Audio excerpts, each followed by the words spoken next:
Parents, you know the importance of your child getting a solid education, but between public school, private school, homeschooling, online classes, there are a lot of options to consider. So as National School Choice Week comes to a close, we want to help you explore some of those options. Joining me now is Sarah Ortega, Communications Director for Uplift Education, one of the largest charter school systems in DFW.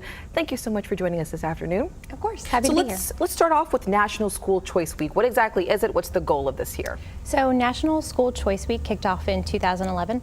It's a nonpartisan public awareness campaign that just highlights the different great options for families across the United States. And we know that the quality of education can really vary even across an area like DFW. So why is it particularly important for parents here to pay attention to this? So really all families can benefit from, looking at what is the best fit school for their students. So there are so many different options, and so really understanding your child's needs can get you started on the right foot. So let's break down some of the options that parents would consider for their children.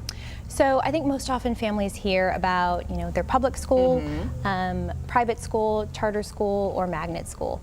So at a really high level, private schools are those ones that are run independently from the state. They have some more flexibility around testing. They can charge tuition.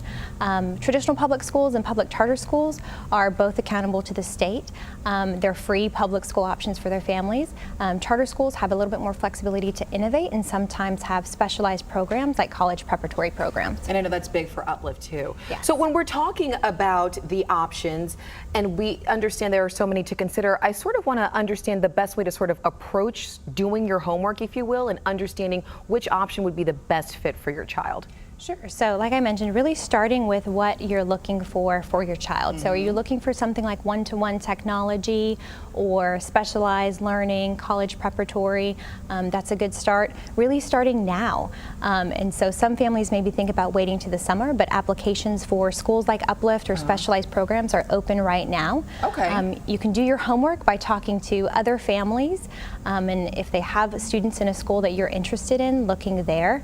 And then also you can visit the school. A regular site visit, which is really sort of eye-opening because you can see exactly the environment that your child would be in, right? Absolutely. Schools should be welcoming to prospective families to give tours or just to let parents know what's going on in the school, and they get a good feel of it there. And so you've touched on what charter schools offer and what makes them unique. So why would a parent maybe consider that over the ISDs, which we tend to hear mostly about? So I think it really goes back to the mission of the charter schools.